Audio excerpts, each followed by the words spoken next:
सुखदेव जी के पुनीत चरणों में कोटि कोटि वंदन करते हुए भगवान के भजन में लगे हुए सभी अमलात्मा विमलात्मा ऋषिश्वर मुनीश्वर सभी संत महापुरुषों के पुनीत चरणों में वंदन। परम्पा जगत जननी जगदम्बा मां भगवती के पावन चरणों में प्रणाम करते हुए मंचस्थ उपस्थित श्रीमद् भागवत भक्ति ज्ञान यज्ञ सप्ताह महोत्सव के यज्ञ के आचार्य एवं समस्त विप्रवृंद समुपस्थित इस कथा के आयोजक प्रायोजक संयोजक श्रीमान गोविंद प्रसाद दीक्षित जी, उनकी धर्मपत्नी श्रीमती शोभा दीक्षित जी, उनका पूरा परिवार तथा उपस्थित सभी भगवत चरणानुरागी भक्तवृंद, श्रद्धा में ममता में माताओं बहनों, आप सबका कथा सत्र में सत सत अभिनंदन करते हुए आए। भाव जगत की लीला में भाव से प्रवेश करें, जहां की आप हम सब लोग श्रवण कर रहे थे कि ध्रुव जी ने ग्लानि पूर्वक भगवान नाम का आश्रय लिया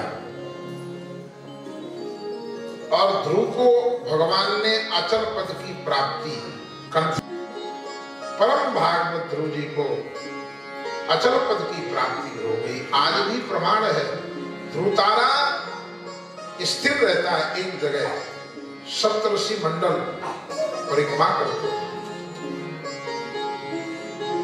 अब आप विचार करो, सोचो कि जो श्रद्धा पूर्वक भगवान नाम का आश्रय लेगा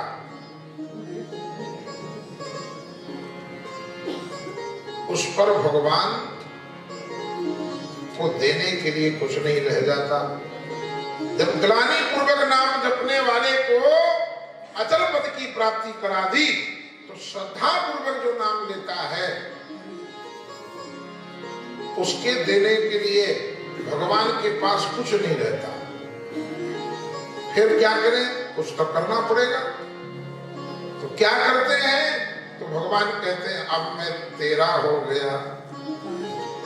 यानी श्रद्धा पूर्वक जो भगवान नाम का आश्रय लेते हैं, भगवान उनके हो जाते हैं, भगवान उनके हो जाते हैं। इसलिए भगवान को यदि अपना बनाना है तो नाम का आश्रय लेना होगा। बिना नाम के भगवान का जो अपनापन का भाव है वो पाना असंभव है। यदि भगवान को अपना बनाना है, भगवान के बनना है, तो नाम का आश्रय लेना होगा। बिना नाम के कलयुग में गति नहीं होने वाली। आप चाहे जितनी परिक्रमा लगा लो, चाहे जितना दान कर लो, चाहे जितना कथा सुन लो, चाहे जितने तीर्थ की यात्रा कर लो, परंतु जब तक नाम जप नहीं करोगे तब तक इनका फल कलयुग में मिलेगा नहीं। सबका फल कलयुग में नाम जप में है। नाम जप, इसलिए अहरनिश चलते फिरते उठते बैठते भगवान नाम का आश्रय लेना चाहिए।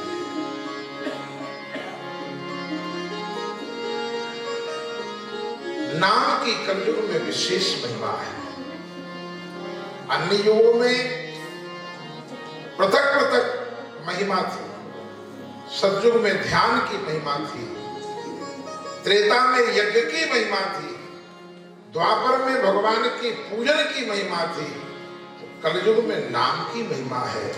और नाम के लिए कल आप सुन रहे थे, कुछ करना थोड़ा है। अब ध्यान लगाना होगा तो आसन आहार सब शुद्ध चाहिए, बैठना होगा। यज्ञ करना होगा तो पैसा खर्चा करना होगा, सामान लाना होगा, व्यवस्था जुटानी पड़ेगी, आचार्य गणों को दक्षिणा देनी होगी, पूजन करोगे तो भी सामान लाना होगा, व्यवस्था बनानी पड़ेगी, खर्चा होगा। परंतु नाम जप करना है इसमें कोई आचार का वर्ण नहीं करना,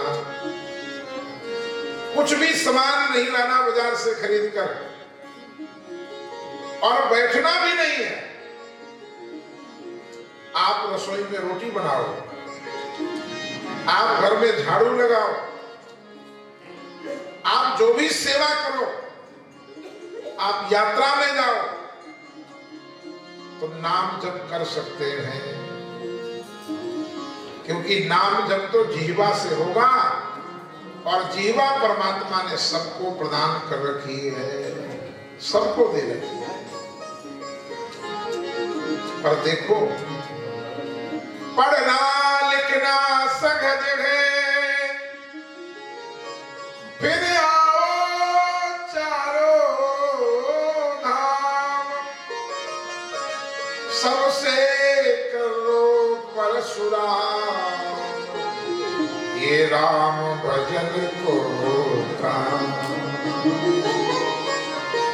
आप 5-5 घंटा बैठ के आराम से कथा सुन रहे हो, और यदि कल से कहा जाए कि सुबह 8 से 9 तुम्हें बैठ के जाप करना है,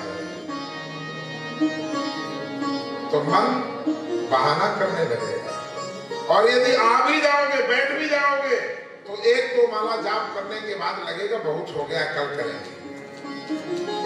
कि मन बड़ा बेईमान है, जहां से हमारा हित है वो नहीं करने देता, उसके पास नहीं जाने देगा, बस हम सबको दौड़ा रहा है, भागो भागो, वहां ये हो जाएगा, वहां ये मिलेगा, वहां वो मिलेगा, भगा रहा है, पर जप नहीं करता।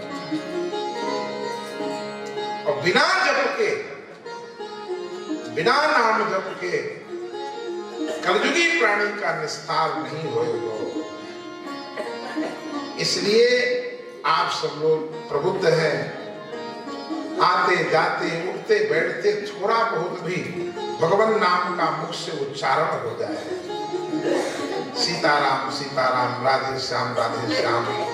पर कलयुग में तो विशेष करके राम नाम की महिमा है। नारद जी ने इसमें भगवान की मोहर लगवाई थी, इसलिए जब कोई मरता है, किसी भी परंपरा का हो, किसी भी संप्रदाय का हो, जब कोई मरता है क्या बोलते हैं? राम नाम सत्य है। किसी भी परंपरा का, किसी भी संप्रदाय का व्यक्ति क्यों ना हो, परंतु जब सुबह उठ करके जगता है तो लोग क्या बोलते हैं? राम राम सा, राम राम सा, राम राम जी। इसलिए बिना भगवान नाम के कल्याण नहीं।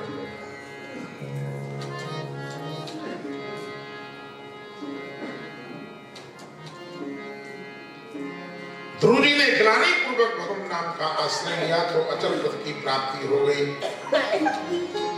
इसलिए श्रद्धा पूर्वक जो नाम लेता है भगवान उसके हो जाते हैं। आज भी भगवान तैयार है ड्यूटी करने के लिए।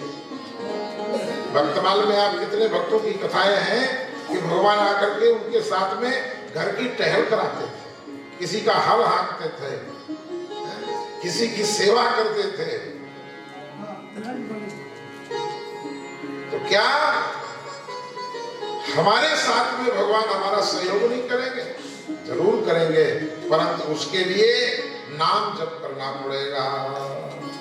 इसलिए राम का घत चल, राम का घत चल, राम का घत चल भाई रे, राम का घत चल, राम का घत चल, राम का घत चल भाई रे, राम का घत चल, राम का घत चल, राम का घत चल भाई रे, राम का घत चल, राम का घत चल, राम का घत चल भाई रे। आई तो बड़ी है भोगदार में, भोगते कठिनाई रे, राम का घत चल, राम का घत चल, राम का घत चल भाई रे, राम का घत चल, राम का घत चल, राम का घत चल भाई रे। आई तो बड़ी है भोगदार में,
जहां जाना था, जिसके घर जाना था, वो पता भी भूल गए।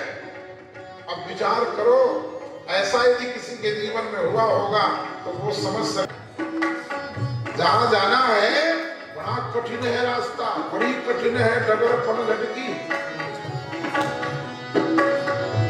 और जहां जाना है पता भी भूल गए, एड्रेस भी कंफर्म नहीं है, बस चले जा रहे हैं और साथ में खर्च भी नहीं है सत्कर्म का। नाना प्रकार की परेशानियां होती हैं। इसलिए राम का घट चल, राम का घट चल, राम का घट चल, राम का घट चल, भाई रे, राम का घट चल, राम का घट चल, राम का घट चल भाई रे।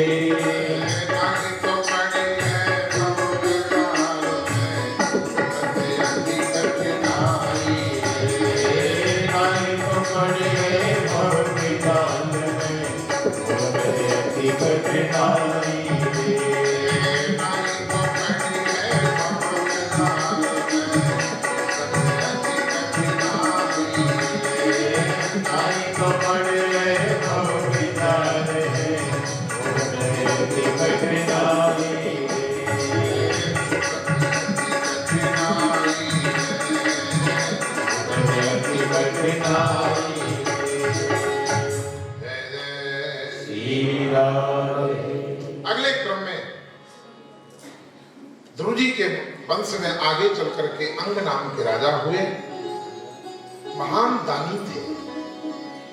ब्रह्मवैवर्तक पुराण में कथा आती है, इतने महान दानी थे, कभी कोई याचक को वापस नहीं किया। और जब अंग के यहां वेद महान नास्तिक पैदा हुआ और राजा अंग रात्रि में घर परिवार बच्चों को सबको छोड़ करके जंगल चले गए। कुटिया बना करके जंगल में भजन करने लगे। वर्षा का समय था, घनघोर वर्षा हो रही थी और एक महात्मा वर्षा में भीगता हुआ, ऊंट कपकपाते हुए और कुटिया के सामने खड़ा हो गया। महाराज, मेरे पास कोई कुटिया नहीं है, मेरे पास कोई व्यवस्था नहीं है, इसलिए मैं बारिश में भीग रहा हूं, आप कोई व्यवस्था कर दो। ऐसी भीषण बारिश में राजा अंग अब कुटिया से जो भी सामान था, सारा सामान अपना निकाल करके और बाहर खड़े हो गए। बोले महाराज अंदर प्रवेश कर जाओ। ऐसे महान दानी, ऐसे उदार थे।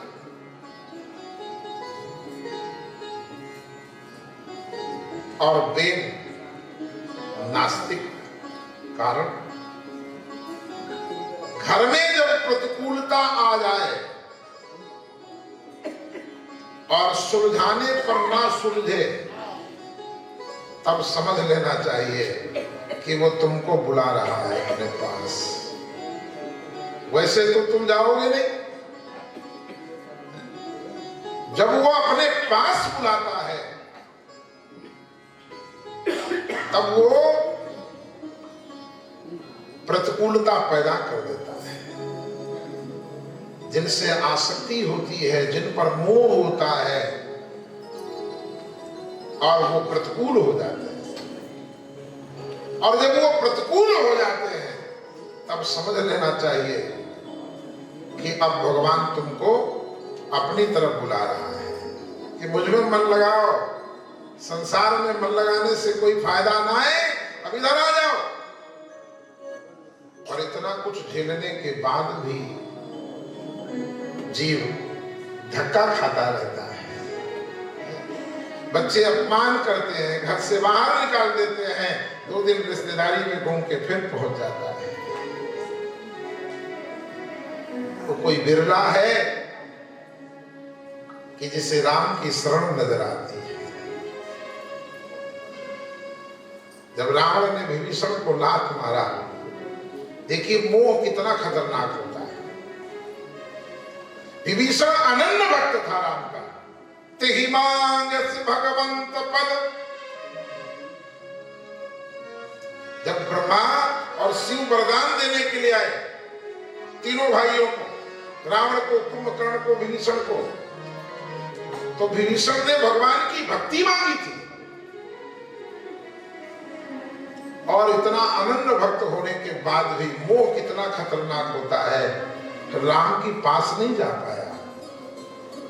जैसे जैसे वहीं रह रहा था, परंतु जब हनुमान जी गए और हनुमान जी ने कथा सुनाई, ध्यान से सुने, कथा का मतलब क्या, वैराग। हनुमान जी ने कथा सुनाई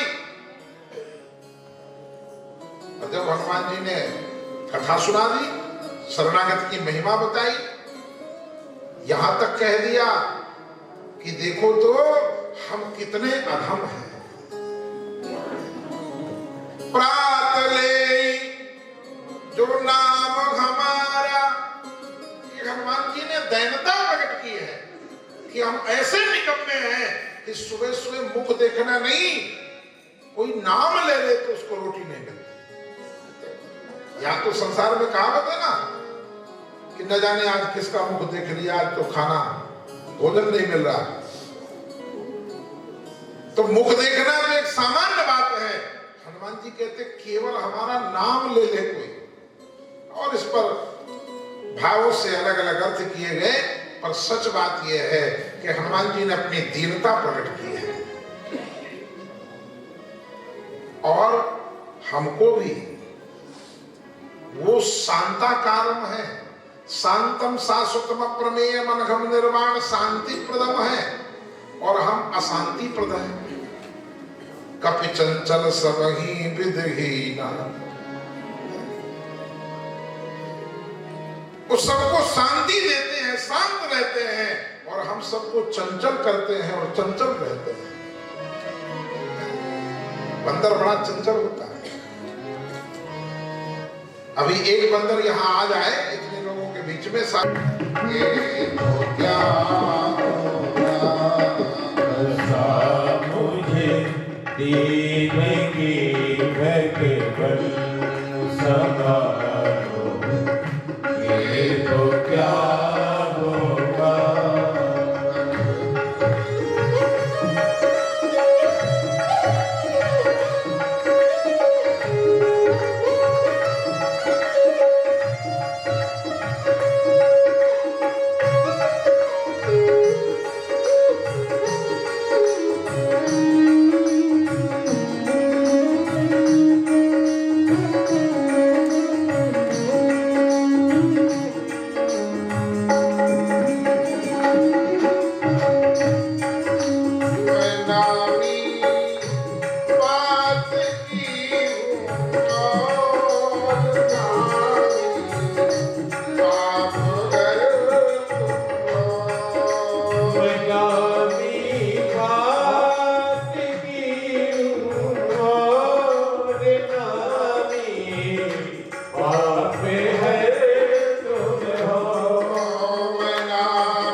मैं हूँ श्री भगवान का, मेरे श्री भगवान। मैं भगवान का हूँ, भगवान मेरे हैं, इतना सा परिचय हमारा है। बाकी ये जितने परिचय हैं ये सब व्यवहार है, और व्यवहार सत्य नहीं है, परमार्थ सत्य है।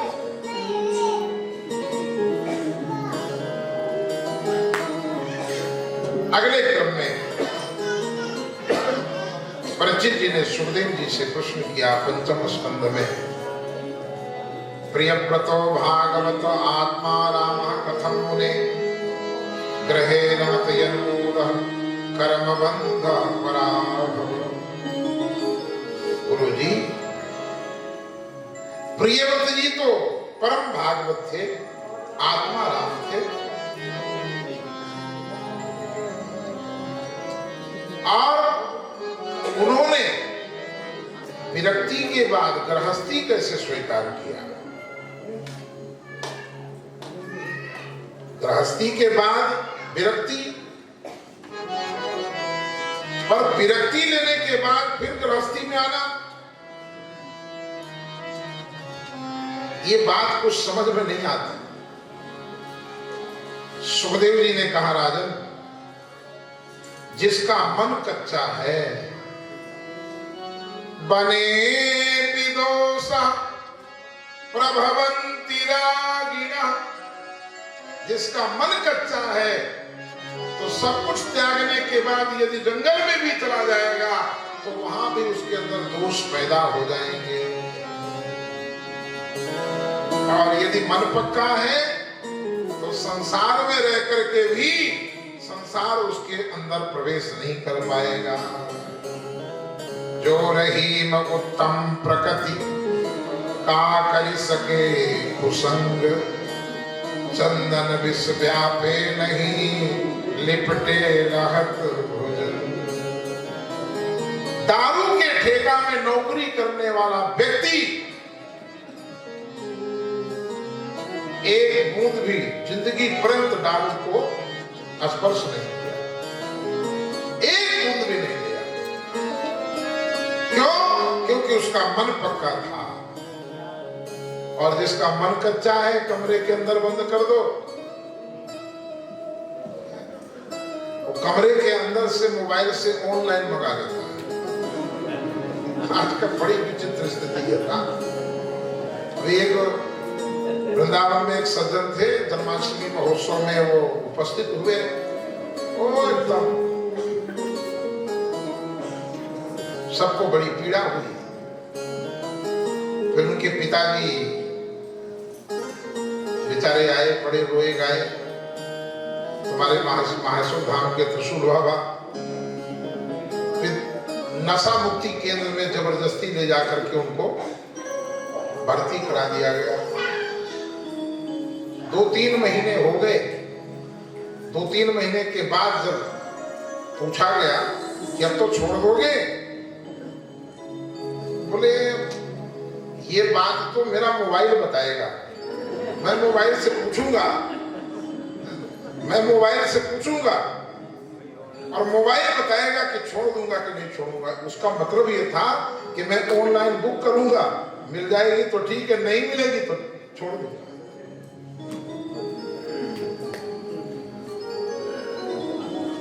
जिसके स्वभाव में व्यसन है, उसे कहीं भी पहुंचा दो, वहां भी वो खोज लेगा। सारा खेल मन का है। गृहस्थी और विरक्ति भगवान में बाधक और साधक नहीं है। साधना तो मन से होगी, और मन यदि पक्का है तो गृहस्थ में रह करके आनंद ले सकते हैं। घर में पूजा होनी है, पूजा की थाली तैयारी जो है 3 बजे जग के शोभा ने साफ कर दिया, गोविंद जी आके बैठ गए, करने लगे। तीर्थ में जाना है, सारी तैयारी कर दी, थैला उठाया चले।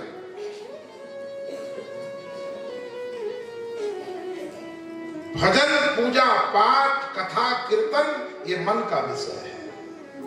मन में है तो साधन अपने आप उपलब्ध हो जाएंगे, और यदि मन में नहीं है तो साधन होने के बाद भी नहीं हो पाता।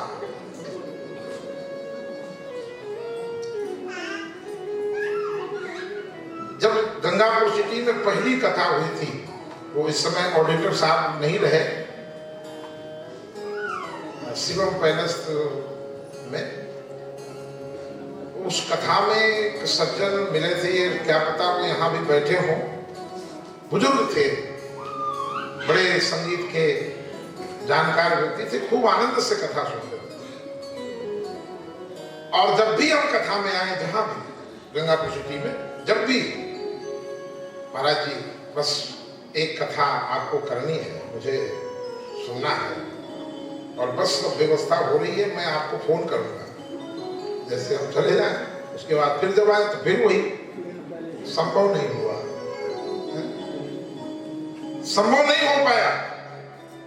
परंतु जिसको संभव था,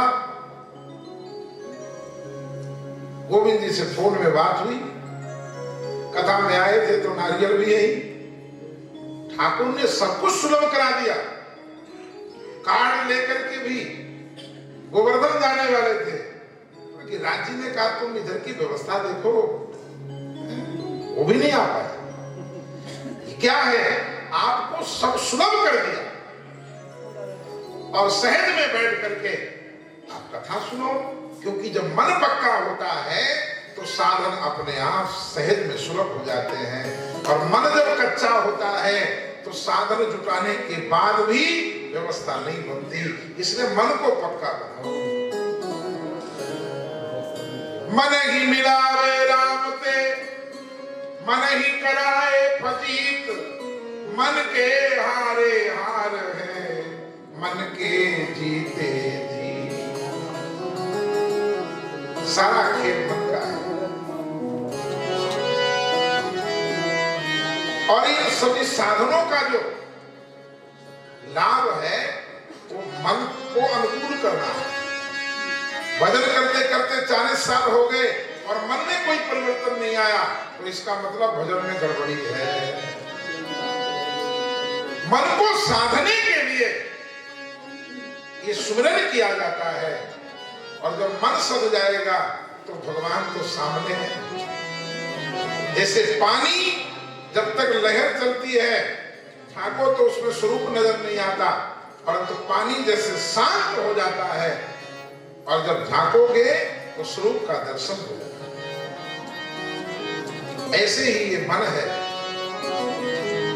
इसलिए मन को पक्का करने के लिए राधा रानी से निरंतर प्रार्थना करते रहो, मेरे गिनियो ना अपराध लाडली श्री राधे, मेरे गिनियो ना अपराध लाडली श्री राधे,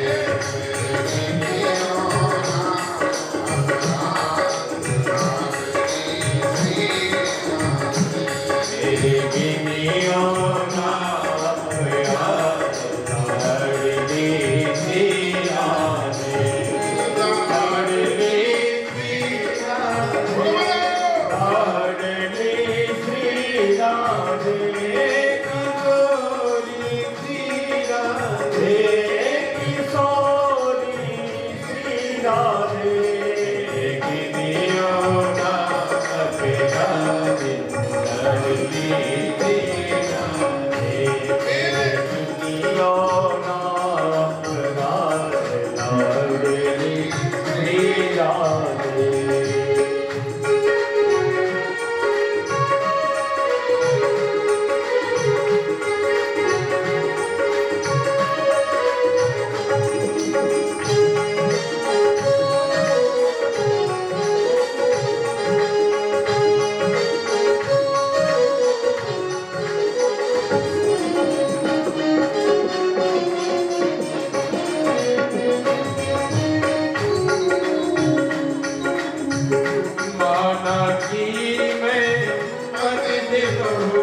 सारा खेल मन का है।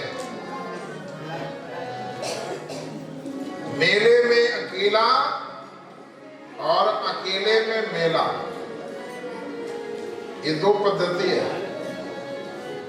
मेले में अकेला और अकेले में मेला। अब आप बताओ कौन सा ठीक है दो में से? जो मेले में अकेला वाले हैं वो हाथ ऊंचा करें।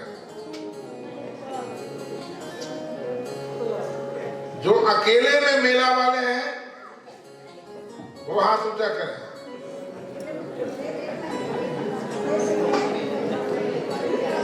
गंगापुर सिटी वाले जो निर्दलीय हैं,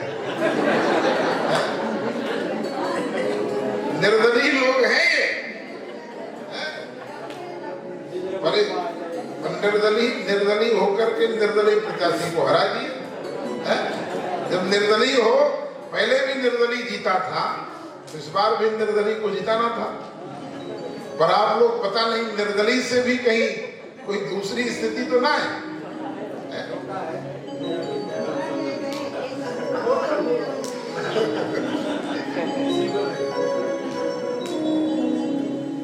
मेले में अकेला सबसे उत्तम है। संसार में रहेंगे पर संसार के नहीं रहेंगे, केवल मेले में अकेला, ये उत्तम स्थिति है। और अकेले में मेला, घर परिवार समाज छोड़ करके चले गए जंगल में और वहां बैठ करके याद भी आ रहा है ये छोटा वाला बेटा नौकरी लग गई कि नहीं, छोटा था जब छोड़ के आया था। बहुत कठिन है।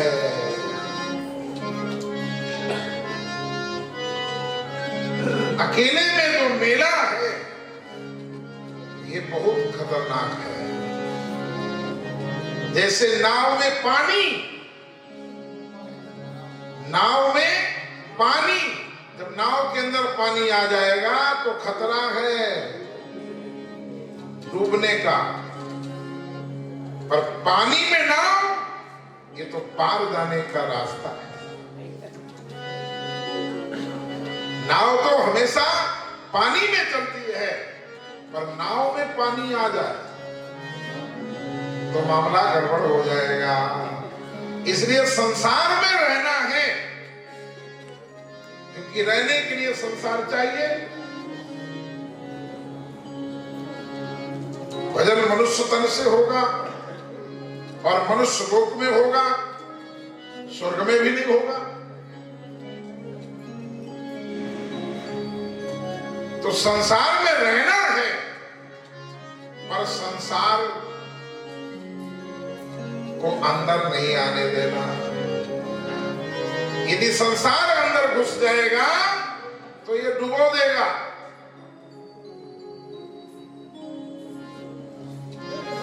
संसार में रहेंगे पर संसार के नहीं रहेंगे। केवल मन से वर्ण करना है, शरीर से बने रहो जा रहना, मन से।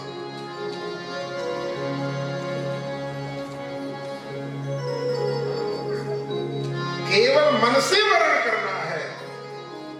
अरिया में कहा लगे गोते, कोई कोर्ट में जाना पड़ेगा, कोई रजिस्ट्री करानी होगी, कोई किसी को गवाही चाहिए? नहीं नहीं, इसमें कुछ नहीं लगना। केवल परमात्मा के सामने मन से वर्ण कर लेना है। मैं तेरा तू मेरा, बस इतनी सी बात है। परंतु मुझे पता है कि आपको ये बात समझ में नहीं आएगी। प्रयास करो। अभ्यासेन तू कौन्तेय, ये मन तो चंचल है, चंचला ही मना कृष्णो प्रमाथि बलवत् दृढ़ाम। परंतु इसे अभ्यास के द्वारा बस में किया जा सकता है। ये बहुत भोला है, जहां लगा दोगे वहीं लग जाता है, बस भगवान में नहीं लगता। क्यों नहीं लगता? क्योंकि हमने भगवान को अपना नहीं माना। यदि मान लोगे कि भगवान मेरे हैं तो लगाना नहीं पड़ेगा, लग जाएगा। क्योंकि घर को आपने मान लिया घर मेरा, बेटे को मान लिया बेटा मेरा है, मन लग गया। भजन थोड़ा किया बेटे का, हिमालय लेकर के मेरा बेटा जपाओ। ऐसे ही जब हम भगवान को मान लेंगे भगवान मेरा है, तो मन लगाना नहीं पड़ेगा, फिर तो सहज मन लग जाएगा। तो ये गृहस्थी और विरक्ति ये सामान्य बात है। जंगल और घर, प्रियव्रत जैसे महाभागवत के लिए गृहस्थी और विरक्ति ये कोई बाधक और साधक नहीं है, कहीं भी रहे।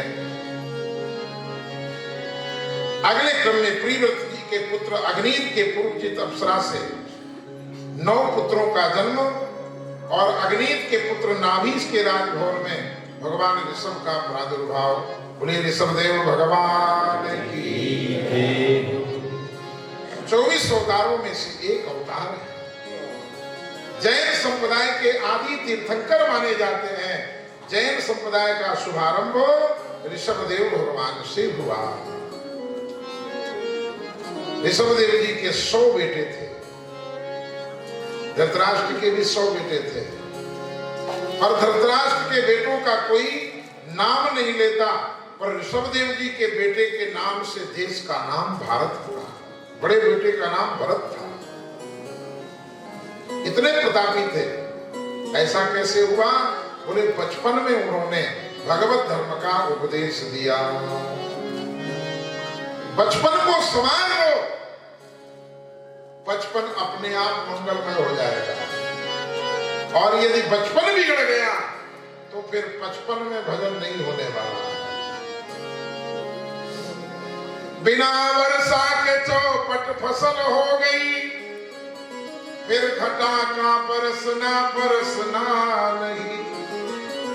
नौजवानी में गर हम सुधर ना सके, तो फिर बुढ़ापा सुधरना नहीं।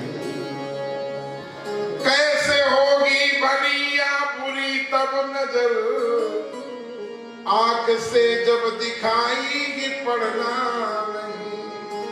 नौजवानी में नजरें संभालो जरा, फिर बुढ़ापे में कुछ काम बनना। क्या होगा? एक कवि ने बड़ी अच्छी बात कही, बोले नाक से बहेगा नाला, जब बुढ़ापा आ जाएगा तो पानी चलने लगता, बार बार रुमाल का प्रयोग करना होगा। नाक से बहेगा नाला, आंख में पड़ेगा जाला, मोतियाबिंद। लाठी से पड़ेगा पाला जब तेरी जिंदगानी में, पड़े पड़े बिस्तर में करोगे मलमूत्र त्याग और थूकते रहोगे पड़े पड़े भीखदानी। भक्ति क्या करोगे जब शक्ति ही रहेगी नहीं, इसलिए कर लो भगवान का भजन तुम जवानी। बचपन को संभाल लो, बचपन अपने आप सुधर जाएगा। अपने बच्चों को बैठा करके भगवत धर्म का उपदेश देते थे। नायम देहो देह भाजाम न लोके कष्टान कामान नरघते बृढ़भुजाम में, तपो दिव्यम पुत्र कायेन सत्वम शुद्धेत यस्मात् ब्रह्म सौख्यम त्वनंतम। पिता नायम देहो देह भाजाम न लोके, ये मानव तन बार बार नहीं मिलेगा, बार बार मानव तन पाना ये बच्चों वाला खेल नहीं। जन्म जन्म के शुभ कर्मों का होता जब तक मेल, ये बार बार मानव तन मिलेगा नहीं। इसलिए मानव तन पाने के बाद तपो दिव्यम, बेटा इस तन से तप करो, जप करो, केवल गप सप मत करो, जप और तप करो। सूकर कूकर करत है विष विषयन को, तुलसी व्यथा न खोइए ये तन भजबे जो। 84 लाख योनियों में हम आहार निद्रा भय मैथुनम साफ करके आए, और वही काम मानव तन पाने के बाद भी कर रहे हैं। तो उस कुत्ते में और हम में अंतर क्या है? कोई प्रमाण पत्र है तुम्हारे पास? आप कहो कि हम तो बढ़िया कोठी में रहते हैं, जिस कोठी में आप रहते हो ना उसमें चूहा भी रहता है। लाल किले में लोमड़ी रहती है, वो भी कहे हम तो दिल्ली लाल किला में रहते हैं। आपको हम बढ़िया कीमती गाड़ी में चलते हैं, जिस गाड़ी में आप चलते हो मच्छर भी उस गाड़ी में यात्रा करता है। आपको हम बड़े सुंदर सुंदर वस्त्र पहनते हैं, इसलिए मनुष्य है। जिस कपड़े को आप पहन रहे हो, आपसे पहले चूहों ने कितने बार दुकान में बच्चे दे दिए इसे। आपको हम सुंदर सुंदर मिठाई पकवान भोजन करते हैं, जिस मिठाई को आप खा रहे हो हलवाई की दुकान में न जाने कितने चीटे उसमें कुर्बान हो गए, वोट दिया उसने।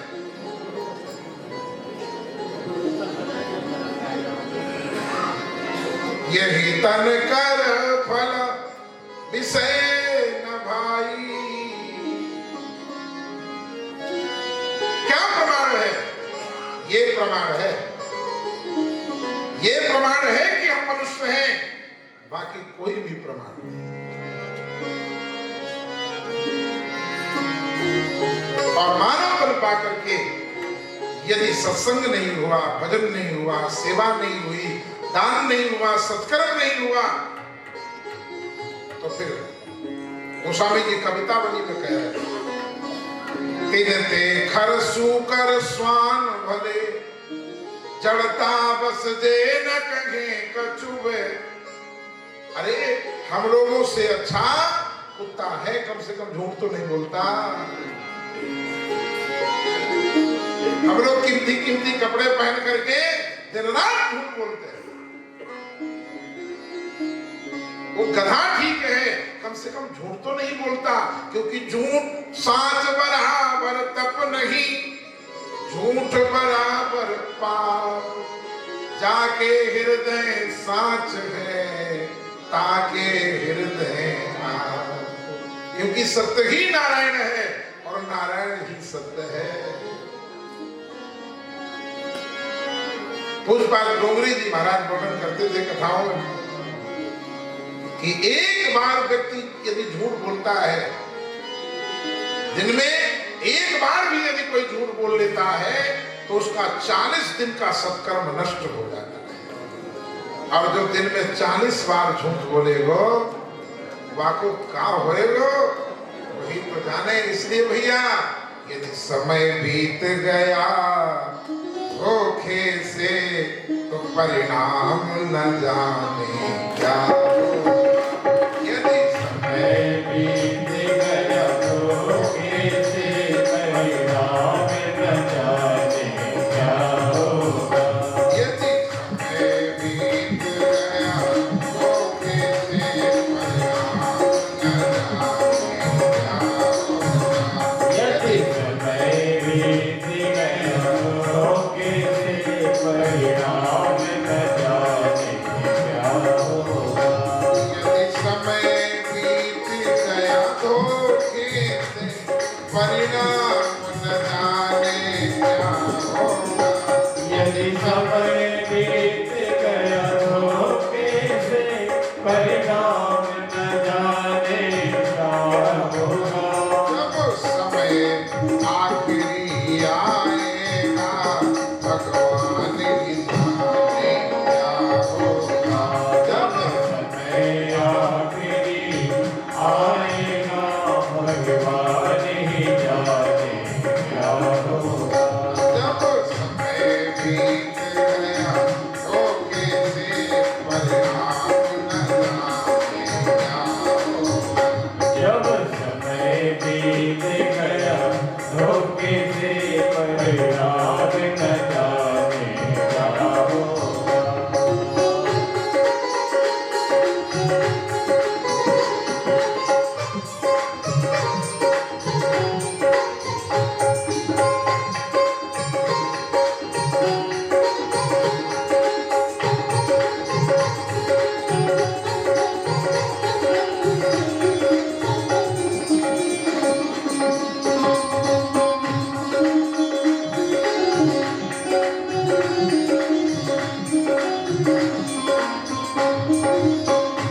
जिन प्रभु ने धन सुख धाम दिया, नहीं भूल के उनका नाम लिया। जिन प्रभु दिया नहीं भूल के उनका नाम लिया।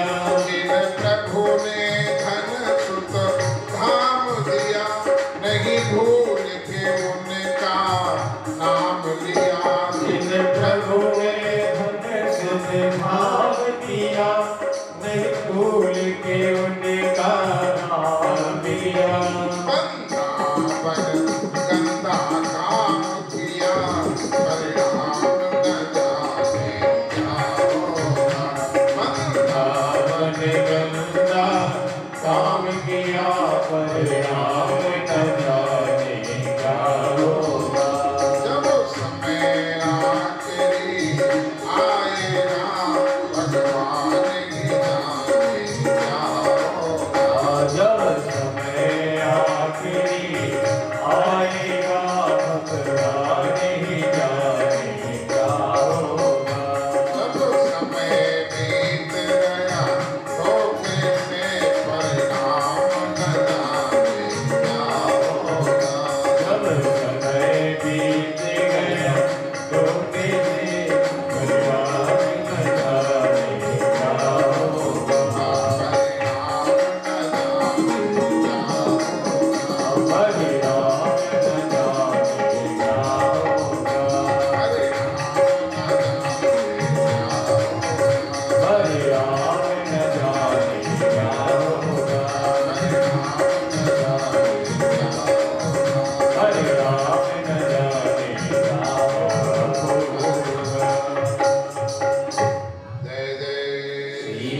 नारायण सत्वम, इस तन से भगवान का सुमिरन करें, भगवान का यजन करें, भगवान का भजन करें, आत्म कल्याण का साधन करें।